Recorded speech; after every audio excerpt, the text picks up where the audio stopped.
Hello বন্ধুগণ, তোমরা কেমন আছো? আশা করি ভালো আছো। আমিও ভালো আছি। সেন লাবণী ব্লগে তোমাদের স্বাগতম। আজকে আরেকটা নতুন রেসিপি, পাস্তা। এটা একটু অন্যরকম ওই পাস্তা। তো এখানে ছিল ব্রোকলি, ক্যাপসিকাম, তো এগুলো আনা হয়েছে। তো আমি কখনো ব্রোকলি দিয়ে রান্না করিনি, আজকে ফার্স্ট টাইম। তো এই সব জোগাড় করে নিয়েছি। এখানে আছে ক্যাপসিকাম, সবুজ, হলুদ, লাল, আর আছে ব্রোকলি আর ফুলকপি। তো আজকে ফার্স্ট টাইম রান্না করব, দেখি কেমন হয়। আর একটু বেশি করেই দিয়েছি এগুলো। তো এখানে আছে পেঁয়াজ, কাঁচামরিচ, আর এখানে দুটো ডিম ভেজে রেখেছি। আছে গাজর, ফ্রিজে রেখেছিলাম ডিপে ডুম করে কেটে। আর আছে মাংস। তো সব রেডি, এখন আমি রান্না করতে চলে যাব। তো তোমরা সাথে থাকো। আর এখানে আছে পাস্তা। তো পাস্তাটা আমি সিদ্ধ করে ধুয়ে নিয়েছি। তো দুটো ডিম নিয়েছি, এখানে একটু লবণ দিয়ে ভেজে নেব। ডিমটা আগে ভাজলে ভালো হয়, তাহলে সবজির সাথে দিলে দেখা যায় যে সবজির গায়ে লেগে যায়। তো আগে এইভাবে ভেজে রাখলে সুন্দর হয়। তো এখন এই তেলের মধ্যে দিয়ে দিব পেঁয়াজ। আর আজকে রসুন কুচি করি নেই, রসুন আমি এমনি বাটাটা দেব পরে। পেঁয়াজটা আমি হালকা ভেজে নেব, তারপরে দেব মাংস।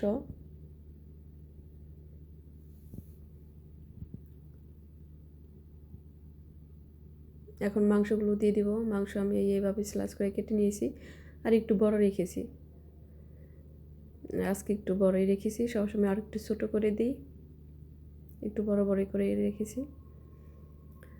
তো এটা ভেজে নেব একটু লবণ দিয়ে, হালকা ভেজে তারপর দিয়ে দিব গাজর। তো গাজরটা একটু ডুম করে একটু সিদ্ধ হতে সময় লাগবে, এর জন্য মাংসের সাথে দিয়ে দিলাম।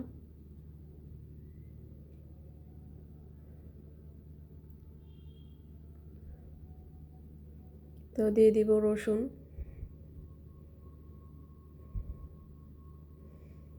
রসুনটা ডিপে ছিল, এর জন্য এটার সাথে দিলে গলে যাবে।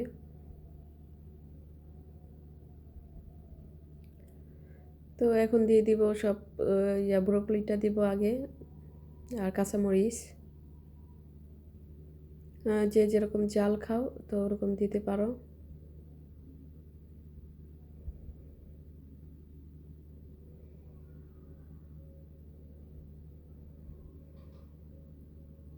তো আগে ব্রোকলিটা দেব।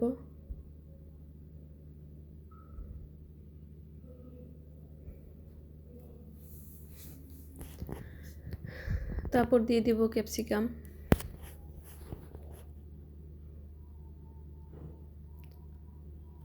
তো সব ভেজে নেব। এখন ক্যাপসিকামগুলো দিয়ে দিব, যেহেতু একটু নরম, তো একটু পরেই দিতেছি। আর দিছি এটা গরম মশলা, কালো গোলমরিচটা গুঁড়ো ওইটা।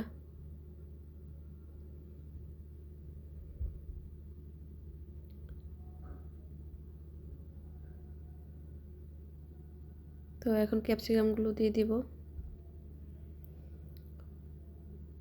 যেগুলো একটু সিদ্ধ হতে সময় লাগবে ওগুলো একটু আগে দিয়েছি। আর এখানে আমি একটু ধনে গুঁড়ো দিব, হালকা একটু হলুদের গুঁড়ো, যাতে কালারটা সুন্দর আসে। তো এখন সব দিয়ে দিয়েছি ক্যাপসিকাম। এখন ডিম ভাজিও দিয়ে দিলাম আজকে আগেই। তো আগে না দিলেই ভালো হবে, আমার আগে দেওয়া ভুল হয়েছে। এটা নুডলস দেওয়ার পরে, পাস্তা দেওয়ার পরে তখন দিলেই হবে, পাস্তার সাথে দিলেই হবে। কেউ চাইলে ডিম সিদ্ধ করে দিতে পারো কেটে ভেজে রেখে। তো এটা রান্না হয়ে গেছে, এখন আমি পাস্তাটা দিয়ে দিব।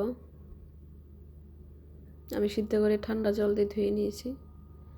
আর এখানে লবণ আছে, লবণ দিয়ে সিদ্ধ করেছি, আবার একটু দেব। তো আর একটু কালো গোলমরিচের গুঁড়ো দেব, আর সস দেব। আর কেউ চাইলে সয়া সসও দিতে পারো।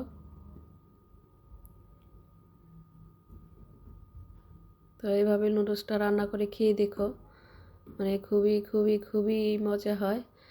তো আজকে আমার এই পাস্তাটাও একদম মানে হোটেলের চেয়েও এত মজার হয়েছিল। বলার বাহিরে। হয়তো তোমরা খেলে বুঝতে পারতে যে এত সাধারণ হয়েছিল। তো এটা হবেই না কেন, মানে এই পাস্তাতে যা যা গেছে, এত মজা হবে এমনিতেই। তো এইভাবে রান্না করে খেয়ে দেখো, মানে খুবই খুবই মজা হয়েছিল, এত মজা হয়েছিল বলার বাহিরে। তো আমি সসও দিয়ে দিয়েছি।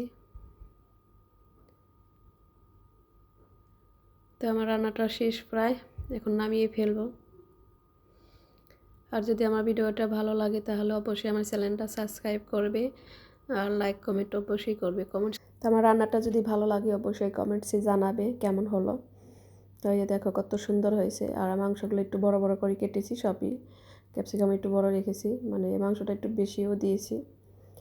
তো এর জন্য এত ভালো হয়েছিল। তো আমি খেয়ে রিভিউ দিলাম যে খুবই মজা হয়েছিল।